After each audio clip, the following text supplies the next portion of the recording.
नमस्कार, good news today देख रहे हैं आप। आपके साथ मैं हूं नवजोत रंधावा। शाम के 4 बज चुके हैं और वक्त है हमारे खास कार्यक्रम ये हुई ना बात का। आज दिलजीत दोसांझ एक जाना माना नाम है। पंजाब से ताल्लुक रखने वाले दिलजीत गायक हैं, अभिनेता हैं। अपनी मखमली आवाज से वो लोगों के दिलों पर राज करते हैं। कॉमेडी से फैंस को हंसाते हैं, जरूरत पड़ने पर तेवर भी दिखाते हैं। अपने इन्हीं अंदाज के लिए दिलजीत दोसांझ देश और दुनिया में काफी पॉपुलर भी हैं। इन दिनों ये पंजाबी एक्टर सिंगर अपने म्यूजिकल टूर दिल लुमिनाटी को लेकर चर्चा में है। अपने कॉन्सर्ट में गानों के बोल को लेकर वो लोगों के निशाने पर है। इतना ही नहीं, बीते दिनों हैदराबाद में उनके कॉन्सर्ट से पहले तेलंगाना सरकार ने एक नोटिस तक थमा दिया था।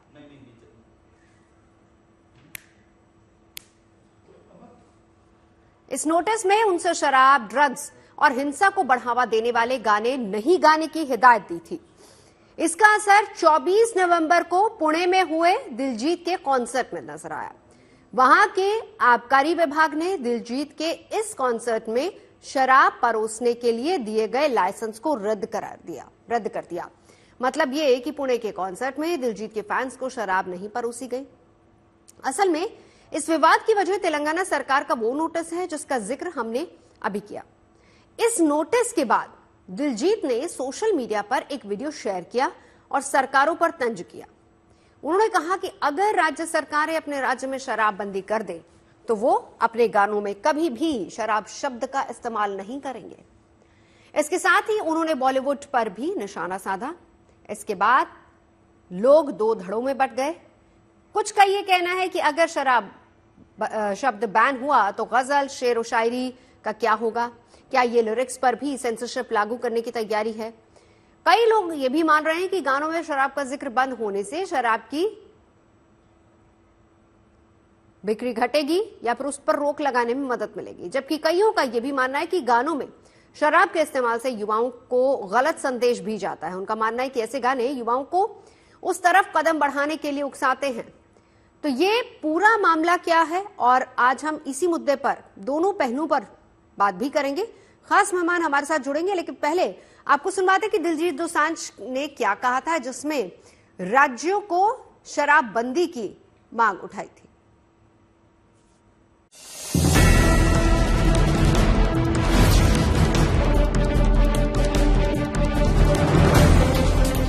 सवाल ये है कि दिलजीत दोसांझ के कॉन्सर्ट पर में दारू को लेकर बवाल क्यों हो रहा है। दिलजीत दोसांझ ने क्या कुछ कहा वो तो आपने सुन लिया, लेकिन उनके गानों के खिलाफ शिकायत करने वाले चंडीगढ़ के प्रोफेसर पंडित राव धरेनवर क्या कह रहे वो भी आपको सुनवाते हैं। सर देखो, मैं कर्नाटका का हूँ। कर्नाटक से आके यहाँ पे गवर्नमेंट कॉलेज में पढ़ाता हूँ, सोशियोलॉजी पढ़ाता हूँ, और यहाँ पे आके पंजाबी भाषा सीखा हमने। दिलजीत दोसांझ का गाने का हर लफ्ज को मैं समझता हूँ। वो बोलते हैं कि जे बिच फीम लबिया केस चलदा एस्टैब्लिशमेंट को, गवर्नमेंट को, पुलिस को चैलेंज कर रहे थे उस गाने में। मैं कैसे चुप बैठूं? जब मैं एक सोशियोलॉजी टीचर हूँ, सोशियोलॉजी पढ़ाता हूँ, बच्चों को समझाता हूँ, मैं कैसे चुप बैठूं? सर, ये सोशियोलॉजी की शक्ति है, ये समाज शास्त्र की शक्ति है और पंजाबी भाषा की शक्ति है। सीखने के बाद वो समझा, इसलिए मैंने नोटिस निकाला तेलंगाना सरकार को उनके नोटिस निकाला। और नोटिस का असर आपको देखा होगा, दिलजीत दोसांझ ने हैदराबाद में उनकी गाने का लफ्ज ही बदल दिया और अहमदाबाद में वो गाना ही नहीं गाया। वो जिंदगी भर नहीं गाएगा, मुझे पूरा विश्वास है। ये असर है सर पंजाबी भाषा सीखने की, गुरुवाणी समझने की और समाज शास्त्र की। चलिए, तेलंगाना में कांग्रेस एमएलसी ने भी राज्य सरकार की तरफ से दिलजीत को भिजवाए गए नोटिस को सही बताया था। See, our government is very particular and we are very clear in our stand that the events which promote the drug abuse or the consumption of liquor and other activities, our government and our Chief Minister from the beginning we are conducting drug awareness programs, and we don't want those kind of activities which like promote drugs or nasha kind of thing on the stage to be performed. and we were very clear and very particular. And regarding that hatred speeches also, which generally Daljit sings in his songs everywhere in all the concerts.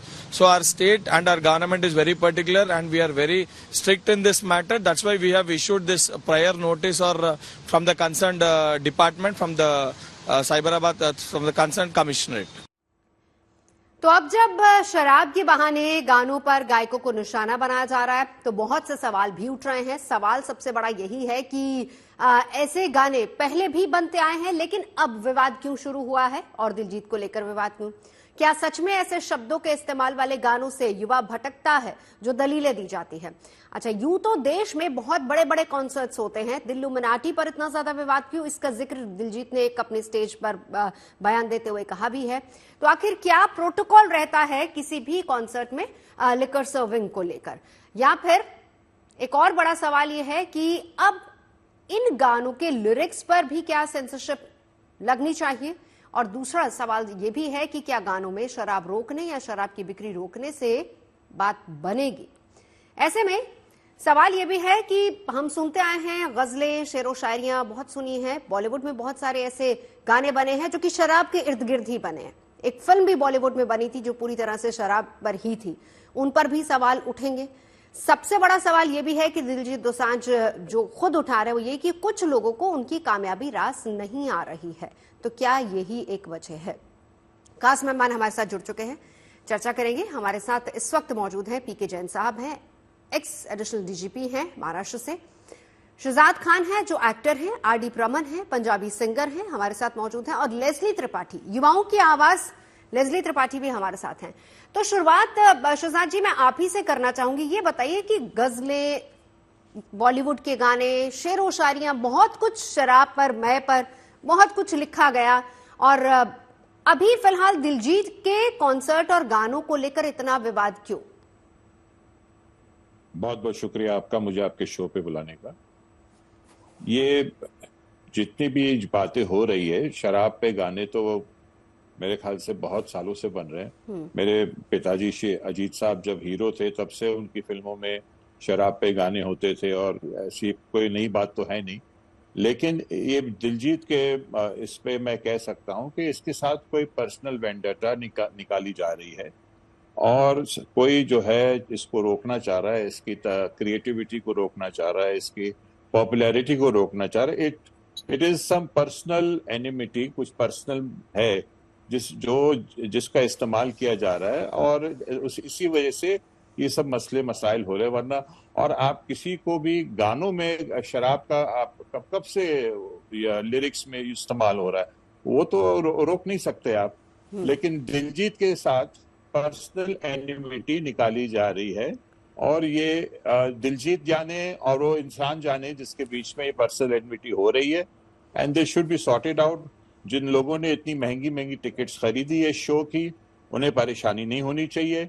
और रहा सवाल के show के अंदर शराब सर्व करने का, I think मैं उसके खिलाफ हूँ, क्योंकि क्या होता है जब एक बार आदमी शराब पी लेता है तो फिर वहाँ लड़के लड़कियां सब होते, फिर बदतमीजियां होती हैं, झगड़े होते हैं, तो वो चीज नहीं हो रही है, वो एक अच्छी बात।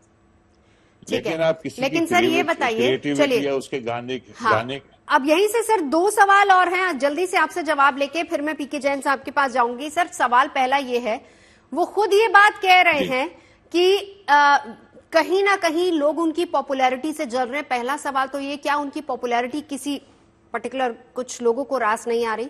और दूसरी बात, जहां तक आप ये कह रहे हैं कि लोग आते हैं शराब पीते हैं, सर जो टिकट्स होते हैं, अगर आपने बहुत सारे कॉन्सर्ट्स किए होंगे, देखे होंगे, गए होंगे, उसमें बकायदा एक अलग एरिया बना होता है जहां पर लिकर परोसी जाती है, और वो एरिया उसको आप कोई भी आप वीआईपी एरिया कह लीजिए, या वो अलग से एरिया होता है जहां पर परोसी जाती है, उनकी एंट्री एग्जिट भी अलग से रहता है।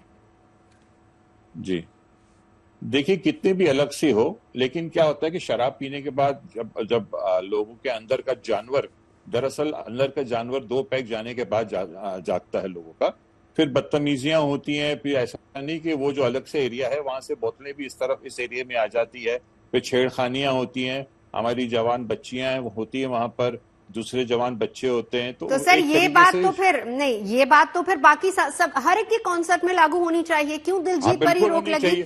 कितने कितने सिंगर्स यहाँ पर आए, बड़े बड़े सिंगर्स हैं, और हमारे यहाँ के बॉलीवुड सिंगर्स या दूसरे फोक कलाकार भी जाते हैं जब परफॉर्मेंस देते हैं, हर जगह होता है ये। तो नहीं होना चाहिए, मैं टोटली उसके अगेंस्ट हूँ। शराब वहां सर्व नहीं होनी चाहिए, शराब किसी भी किस्म का, या ड्रग्स का हो या शराब को, वो चीज बिल्कुल नहीं सर्व होनी चाहिए। आप आइए, आप कॉन्सर्ट एंजॉय करिए, अब जाइए। ठीक है, पीके जैन साहब, अब आपके पास आते हुए सर ये बताइए, क्या प्रोटोकॉल होता है अगर किसी सिंगर का ऐसे कोई कॉन्सर्ट हो रहा है, वहां पर लिकर परोसी जाए या नहीं जाए, उसको लेकर क्या क्या नियम कायदे होते हैं? नवजोत नमस्कार, थैंक यू वेरी मच, आपने अपने शो पे बुलाया मुझे। देखिए, 2-3 चीजें हैं पंजाबी सिंगिंग ऑफ लेट के बारे में। ये पंजाबी सिंगर्स, और इसे मैं और मैखाना तो हिंदू और उर्दू शायरी का और कविता का एक किस्सा रहा है।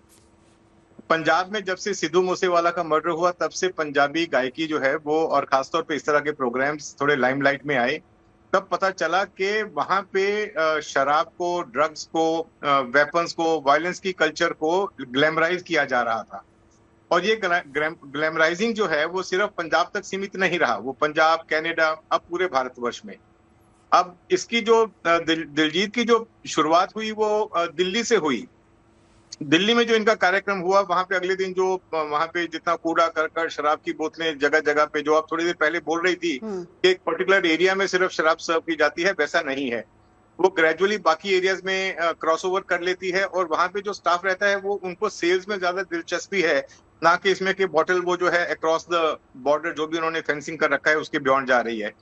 इसलिए बहुत बड़े पैमाने पे शराब का सेवन होता है। फिर वही जो बेहूदगी वगैरह कुछ, मेरा तो एज ए पुलिस ऑफिसर अनुभव है न्यू ईयर पार्टीज का, और जहाँ पे इस तरह की बड़ी गैदरिंग होती है, जहाँ पे शराब और शराबी की बात की जाती है गजलों में, पिक्चरों में, तो वहाँ एक छोटी क्राउड रहती है, लोग अपनी प्राइवेसी में उसको एंजॉय करते हैं। लेकिन जहाँ पे 25-30 हजार लोग इकट्ठा हो जाते हैं और वहां पे फ्री अगर शराब बिके और शराब का सेवन किया जाए, तो उसमें लॉ एंड ऑर्डर की सिचुएशन शुरू होने के बहुत ज्यादा चांसेस रहते हैं। इसीलिए शायद ये पहले इनको हैदराबाद में, और अब दूसरा जो था वो पूना में जो उनका प्रोग्राम हुआ परसों, उसमें शराब के सेवन के ऊपर उन्होंने बंदिश लगाई। फिर वहां के जो लोकल रिप्रेजेंटेटिव थे उन्होंने प्रोटेस्ट किया था। तो इसलिए ये कहना गलत नहीं होगा कि शराब के सेवन से law and order situation create होती हैं, और खासतौर पे ऐसी जगह पे जहां यंगस्टर्स ज्यादा हों, और फिर फ्रीली अगर वहां पे शराब कंज्यूम की जाए, और ये कहना कि वो एक पर्टिकुलर एरिया में की जाती है, ये सही नहीं रहेगा, बिकॉज शराब eventually crosses over to the other areas also. तो हालांकि नियम ये काम सारा नियमों के हिसाब से हुआ। वहां का जो एक्साइज डिपार्टमेंट था, उन्होंने इनको नोटिस दिया और उनको शराब सर्विस करने के ऊपर बंधन लगाया। तो काम सारा लॉ के हिसाब से हुआ है। तो अगर आगे हो सकता है कि अगर कहीं पे इनको एक बार चांस दे दिया गया किसी दूसरे राज्य में, क्योंकि ये स्टेट सब्जेक्ट है, एक राज्य का जो डिसीजन है वो दूसरे राज्य पे बंधन कारक नहीं है, तो अगर हो सकता है वहां पे अगर लोगों ने अपने आप को बिहेव किया, तो शायद फिर तीसरे या चौथे राज्य में उनके ऊपर बंधन नहीं लगेगा। इसको हम पर्टिकुलरली एक दिलजीत के साथ ना जोड़कर, वहां की जो क्राउड है या जिस तरह का रिस्पॉन्स वहां से आता है, हम उसके साथ भी सर इसको जोड़ के देखें। एक बार लेस्ली, अब मैं आपके पास आती हूँ, कितना क्रेज है लोगों का इस तरह के सिंगर्स में? मैं दिलजीत की बात करूंगी, दिल्लुमिनाटी जो उनका टूर चल रहा है, चाहे वो इंडिया में है या फिर किसी और मुल्क में चल रहा है, वहां हमने देखा कितनी बड़ी संख्या में लोग आते हैं। दिल्ली में तो टिकटों की कितनी मारामारी थी, ये हमने देखा। इसके अलावा और बहुत सारे विदेशी सिंगर्स भी हैं जो भारत में आके परफॉर्म कर रहे हैं, टिकटों की मारामारी बहुत ज्यादा रहती है। यूथ में कितना क्रेज है इसको लेकर? नमस्ते नवजोत मैम, नमस्ते Jain sir and Khan sir. Actually craze तो बहुत है, लोगों में एक अलग खुशी की लहर आ जाती है जब we have Dilluminati concert, and Diljit Dosanjh का बात ही कुछ अलग है। पीपल आर एक्सट्रीमली हैप्पी, बहुत ही लोग छुट्टियां लेके जाते हैं, they take leave to be participating in this concert. मजा आता है, वहाँ पे एक माहौल बन जाता है दोस्ती यारी का, फ्रेंड्स बाहर से आते हैं वो कॉन्सर्ट अटेंड करने के लिए।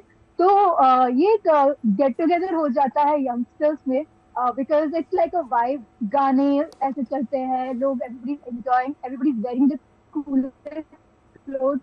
इट्स लाइक जैसे सन डांस, जैसे कुछ सब बिग फेस्टिवल भी होता है, कूल हिप एंड हैपनिंग होता है। I think this is something everybody is looking forward to, and बहुत लोग खर्चा भी करते हैं, एंड इसीलिए यहाँ पे बहुत सारी चीजें एग्जीबिशन पे भी लगते हैं। लोग चाहते हैं कि आप आओ, खाओ, पियो, एंजॉय करो, विच इज रियली रॉन्ग कि आई थिंक अल्कोहल अलाउ नहीं करना चाहिए, but I don't think only ये कॉन्सर्ट में मिलता है. मैंने YouTube कॉन्सर्ट अटेंड किया था, फॉरेनर्स का था, वहाँ पे भी अल्कोहल सब था, तो लोग सेवन कर रहे थे वहाँ पे, कोई मौज मस्ती में ट्रांस लेवल में गए थे.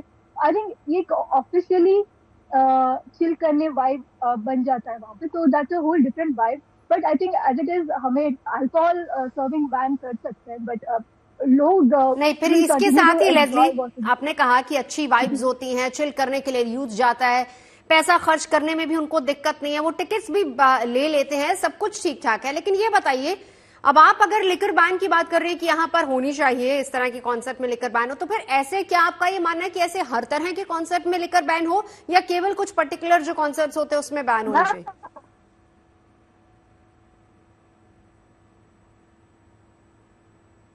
के शोज में बैन होना चाहिए, ऑल कॉन्सर्ट में बैन होना चाहिए, अगर दैट्स क्रिएटिंग इश्यूज. बिकॉज सब नहीं पीते, बट कुछ लोग पीते हैं, एंजॉय करते हैं, जैसे क्लबिंग लोग जाते हैं, म्यूजिक ट्रांस में चिल करते हैं, वाइब करते हैं. यहाँ पे बहुत सारे लोग खुले आसमान के नीचे, कुछ लोग सो रहे हैं, कुछ चिल करे, उन्होंने पूरा पिकनिक की तरह वहाँ पे सारा फूड अरेंज कर लिया है, वाइब कर रहे, मजे ले रहे, कुछ सो भी गए वहाँ पे, और कुछ लोग पूरा स्टेज के पास बहुत थाउजेंड्स में पैसे दे के वीडियोस ले रहे हैं. आई think it's also all about social media में बताना कि I am enjoying this concert. And ये होल डे अफेयर होता है, जैसे आपको 2 बजे से एंट्री मिल जाती है, रात के 11 बजे तक आप एक पार्क की तरफ घूमते हो, खाते पीते हो, फ्रेंड्स के साथ चिल करते हो, डांस करते हो, माहौल अलग है. तो मैम एज इट इज अगर बैन करना तो हर कॉन्सर्ट में हर कॉन्सर्ट में होना चाहिए. अब यहीं से एक और शब्द, क्योंकि कहा गया है कि दिलजीत को अपने गानों में इस तरह के शब्दों का इस्तेमाल भी नहीं करना चाहिए, उससे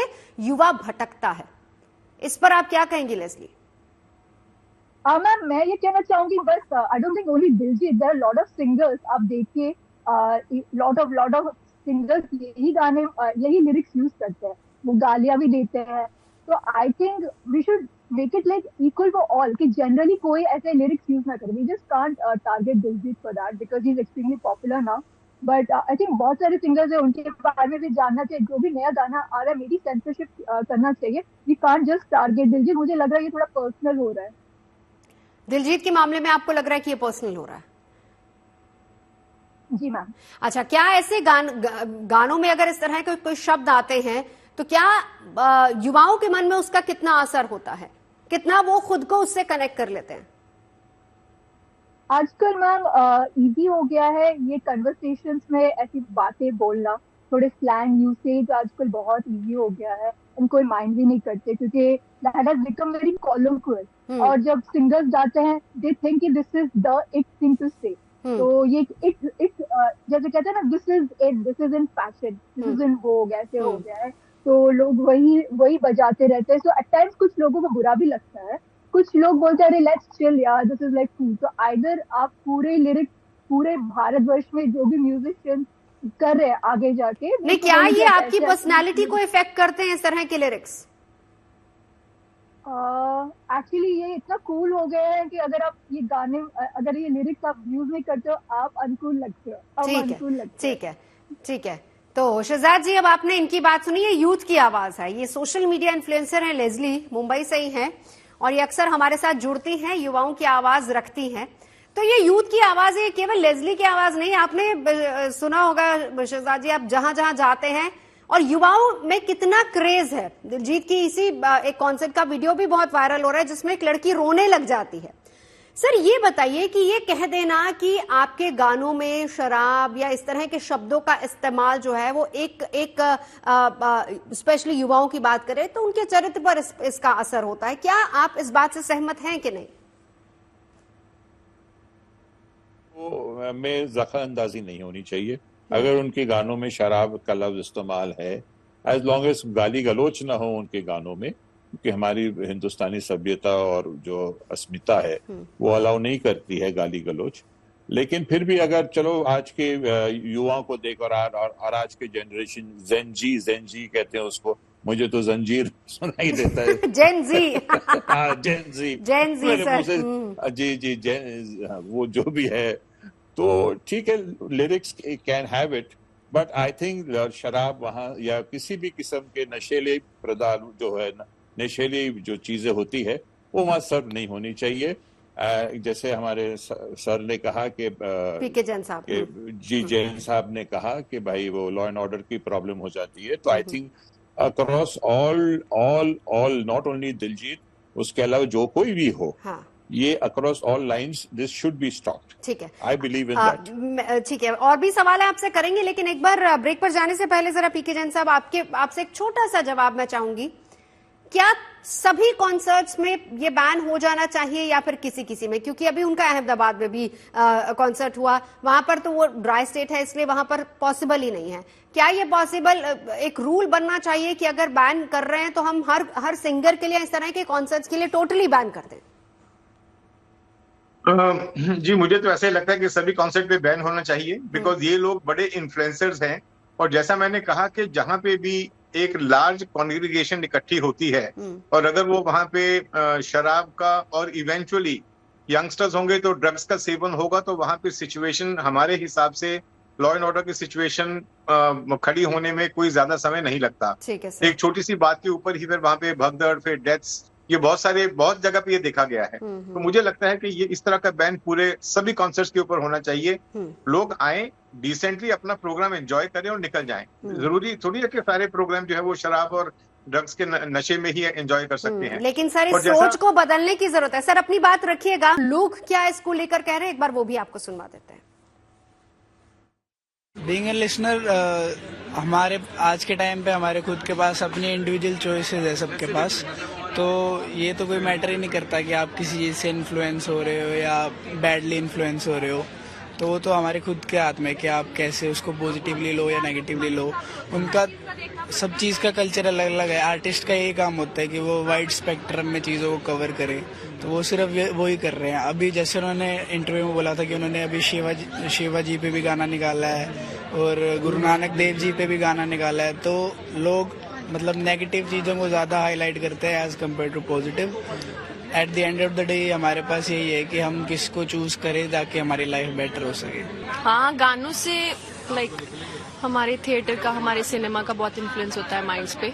यंग माइंड्स हो सकते हैं, काफी हद तक हो सकते हैं, बट बात ये है ना कि हम जनरलाइज कर रहे हैं एक आर्टिस्ट को लेके।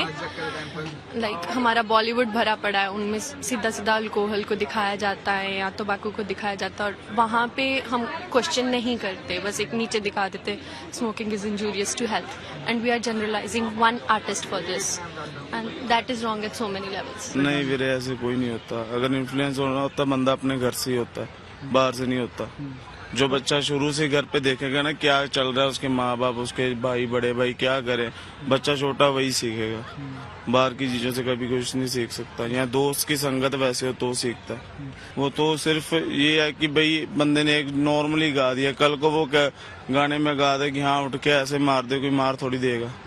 सही बात है ना, तब भी बंदा सोचता है। तो अगर वो कोई ड्रिंक पे कर रहा है या किसी और भी चीज पे कर रहा है, तो वो चीज बंदे को खुद का दिमाग होता है, कोई ऐसे बड़ा नहीं हो जाता। पढ़ लिख के आजकल बड़े होते हैं सारे, तो सबके दिमाग होता है, ऐसे किसी के कहने पे कोई ड्रिंक नहीं करता। 10 से 15 साल से दिलजीत चल रहा है पीछे। उससे पहले क्या अल्कोहल नहीं चलती थी गानों में, मूवीज में चल रही थी ना तब। हाँ जी, कुलदीप मानक, चमकीला था, या पुराने हम कह दिए हिंदी गानों में भी चलती थी। तो ये चीजें जो हैं पहले भी चलती थी, पर आज इस चीज का बस इशू है कि हाँ भी वो स्टार बन गया तो हम उसको गिराने की कोशिश करें, या उसको ये कह देते हैं कि हाँ मैं हूँ पंजाब, मैं पंजाब की तरफ से बोल रहा हूँ, क्योंकि मैं वो पंजाब से है तो पंजाब की बात कर रहा है।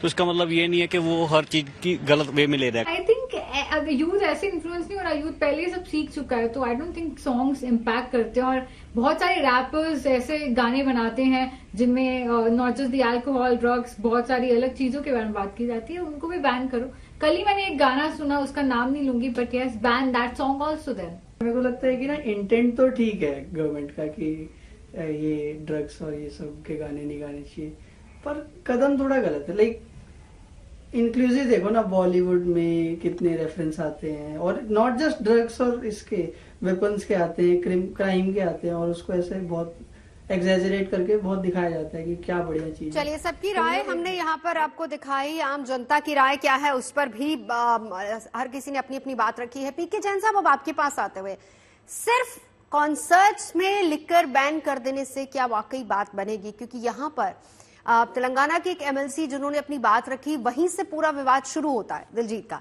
उन्होंने कहा कि हम लोग बहुत पर्टिकुलर हैं कि ड्रग्स और शराब कहीं परोसी नहीं जानी चाहिए। हमने दिलजीत को इस बारे में कह भी दिया था।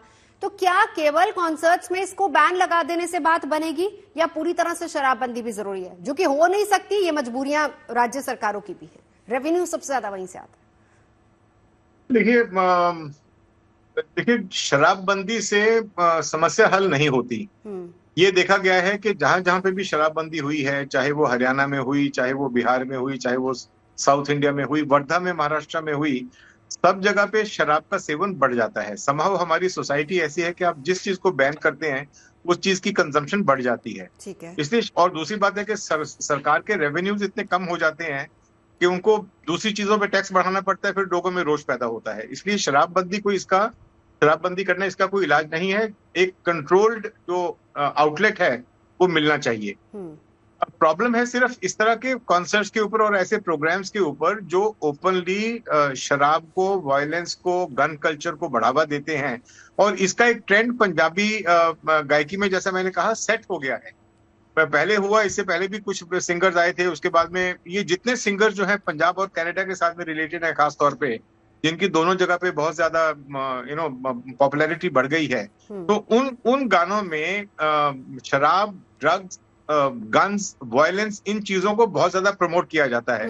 ओपनली जो गायक हैं वो अपने हाथ में जो उनकी वीडियोस बनती हैं, गन लेके घूम रहे हैं, फिर धमकी देते हुए दिख रहे हैं, घर में मिसबिहेव करते हुए दिख रहे हैं। तो उसका जो सोशल इन्फ्लुएंस है वो कहीं ना कहीं इम्प्रेशनेबल माइंड्स के ऊपर पड़ता ही है। पर यहाँ पर आपने यूथ की आवाज भी सुनी ना जैन साहब, उन्होंने भी तो यही कहा है कि सबसे ज्यादा इन्फ्लुएंस परिवार का पड़ता है। हम किस माहौल में पले बढ़े हैं उसका इन्फ्लुएंस होता। कोई एक दिन आके या किसी का गाना सुन के हम अपने कैरेक्टर को चेंज नहीं कर सकते।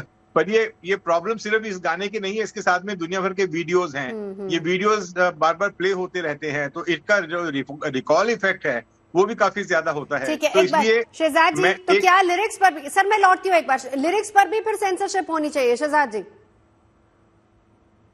नहीं, बिल्कुल नहीं। I don't agree with that. Freedom of speech हो जाता है, वो उस पर नहीं होनी चाहिए। लिरिक्स में आप बेशक रखिए जो रखना है, लेकिन गालियां वालियां नहीं होनी चाहिए लिरिक्स में। उसको अवॉइड करना चाहिए। हमारी सभ्यता और अस्मिता की बात है, हम हिंदुस्तानी, हमें ये भूलना नहीं चाहिए। बाकी आप पूरी फिल्म बनी थी शराबी, उसके बाद कितने शराब के गाने बने हैं, गजल्स बने हैं, तो उसमें कोई ऐसी बात नहीं है। और एक बच्चे, आपने अभी जो वीडियो दिखाया, एक बच्चे ने बड़ा अच्छा कहा कि भाई बचपन से जो लड़का या बच्चा देखता है उसके, तो घर में किस किस्म का माहौल है, तो उस किस्म के माहौल से उसको अडेप्ट कर लेता है। वो भी बात सही है। तो बहुत सारी चीजें हैं, लेकिन मैं इस चीज के बिल्कुल मैं लौटती हूँ एक बार लेस्ली सर, मैं लौटती हूँ एक बार। लेस्ली, ये बताइए कि जब आप इस तरह के कॉन्सर्ट में जाते हैं, आपने कहा आप चिल आउट करते हैं, आपको बहुत अच्छा लगता है, माइंड रिलैक्स होता है, आप फ्रेंड्स के साथ वहां पर मजे करते हैं, इसका इम्पैक्ट आपके दिमाग में कितने दिन तक रहता है? मैम एक वीक तक तो रहता है, एंजॉय करते हैं। और उसके बाद आप भूल जाते हैं सब? वो तो है, फिर से दूसरे कॉन्सर्ट के लिए तैयारी होती है, क्योंकि कॉन्सर्ट तो होते रहते हैं। जैसे आपको पता है कि बहुत सारे कॉन्सर्ट एवरी 10 दिन में नए नए कॉन्सर्ट होते हैं, अलग अलग शहरों में होते हैं। तो इसी बहाने हम सब फ्रेंड्स प्लान भी करते थे, चलो हम दूसरे सिटी जाते हैं, वहाँ पे कॉन्सर्ट हो रहा है, तो हम सब लाइक क्लासमेट्स, सारे फ्रेंड्स सब इकट्ठा होते हैं, प्लान करते हैं, ट्रिप करते। इसी बहाने आई थिंक कॉन्सर्ट के बहाने गेट टुगेदर्स भी होते हैं। एंड एक्चुअली ये भी बात सही है कि हम जब गाने भी सुनते हैं, we relate to the songs with lyrics, because आजकल के जमाने के मुताबिक they are singing the song, so we also get a idea कि व्हाट्स हैपनिंग। और कभी कभी गानों से भी हमें दिलासा मिलता है कि okay, I am not the only one who is facing this. तो I think we all relate. हर तरह के गाने बनते हैं, बिल्कुल। अब पीके जैन साहब, जिस जो बात आप कह रहे थे, आपने ड्रग्स की बात की, आपने स्पेशली कहा कि पंजाब और कनाडा। सर ये बताइए कि ये तो सोशल इशू है ना, हम शुरू से ये बात कहते हैं एक लाइन की, फिल्में हमारे समाज का आईना होती है, जो गीतकार या लेखक होते हैं, जो लिरिसिस्ट होते हैं, वो वही लिखते हैं जो समाज में चल रहा है। और जिन्होंने भी इस तरह के गीत लिखे या बनाए, उन्होंने वही बनाया जो कि वहां पर उस समाज में चल रहा है। तो समाज में अगर कुछ गलत चल रहा है तो उसको रोकने की जिम्मेदारी क्या एक लेखक या गीतकार की होगी या फिर वहां की लॉ एंड ऑर्डर या सरकारों की होगी? सर बताइए। देखिए, जिम्मेदारी तो सरकारों की है, लेकिन कई चीजें जो प्रमोट होती हैं, जिनको जैसे आजकल तो सोशल इन्फ्लुएंसर्स का बहुत बड़ा रोल है पब्लिक ओपिनियन बनाने में, तो वहां पे भी कहीं ना कहीं थोड़ी बहुत उन लोगों को, अभी सेंसरशिप में नहीं कहूंगा कि उनके ऊपर लगानी चाहिए, लेकिन कहीं ना कहीं उनको भी सोचना चाहिए कि समाज के लिए किस चीज को प्रमोट कर रहे हैं। और दूसरी बात यह है कि जब एक कॉन्सर्ट में 20, 25, 30 हजार लोग जाते हैं, वो सभी के सभी वहां पे प्रॉब्लम क्रिएट करना चाहते हैं, ऐसा नहीं है। वहां पे जो गिने चुने तत्व रहते हैं जो प्रॉब्लम क्रिएट करते हैं, जिससे एक बड़ा माहौल पैदा हो जाता है, प्रॉब्लम वहां पे खड़ी होती है। और उस समय जब एक मॉब मेंटेलिटी बनती है तो उस समय पे एक्शन लेना बड़ा मुश्किल हो जाता है, बहुत सारी चीजें गलत हो जाती हैं, तो पुलिस को भी बड़ा हाथ बांध के काम करना पड़ता है। लेकिन सर, मैं इसी का एक और एग्जांपल दूंगी। दिलजीत के ही अगर हम दिल-इल्यूमिनाटी पूरे टूर की बात करें, लखनऊ में अभी हाल फिलहाल में उनका एक कॉन्सर्ट हुआ है जिसमें उन्होंने खुद सोशल मीडिया पर जाकर इस बात की तारीफ की है कि इतनी अच्छे तरीके से मैनेज कहीं किसी और शहर में नहीं हुआ जितना अच्छे तरीके से यहां हुआ। उन्होंने वहां के लॉ एंड ऑर्डर की बहुत तारीफ भी की है। तो हर जगह अगर हम कहें कि हर तरह के लोग होते तो फिर लखनऊ में भी ऐसे होंगे, तो किस तरीके से वो फिर मैनेज हो गया सर? नहीं, देखिए, इवेंचुअली एडमिनिस्ट्रेशन के ऊपर तो डिपेंड बहुत ज्यादा करता है। अब वो एडमिनिस्ट्रेशन कितना ज्यादा इंटरफेयर करता है। देखिए क्या दो जगह पे दिल्ली और मुंबई में एक ही तरह के प्रोग्राम को हैंडल करने के लोकल जो एसओपीज हैं वो अलग अलग हो सकते हैं और होते भी हैं। होता क्या है कि एक जगह पे जैसे आपने जहाँ पे जो आपका जो वेट एरिया है, उस वेट एरिया को आपने सेग्रीगेट कर दिया, वहां पे पुलिस बंदोबस्त लगा दिया या अच्छी सिक्योरिटी इंश्योर कर दी, तो वो दूसरी जगह पे क्रॉस ओवर नहीं होगा। दूसरी जगह पे वो चीज क्रॉस ओवर हो गई तो वहां पे प्रॉब्लम होने के चांसेस ज्यादा है। तो लोकल अगर ऑर्गेनाइजर्स पुलिस के साथ में या एडमिनिस्ट्रेशन के साथ में मिलकर काम करते हैं, पूरा कॉपरेशन देते हैं, तो फिर प्रॉब्लम नहीं खड़ी होती। लेकिन कई जगह पे जो ऑर्गेनाइजर्स वो इतने बड़े होते हैं, उनके पॉलिटिकल लिंक्स हुए या उनकी किसी और वजह से जहाँ पे दे गो बियॉन्ड दी एडमिनिस्ट्रेशन, वहां पे प्रॉब्लम ज्यादा खड़ी हो जाती है। ठीक है शहजाद जी, एक आखिरी सवाल आपसे।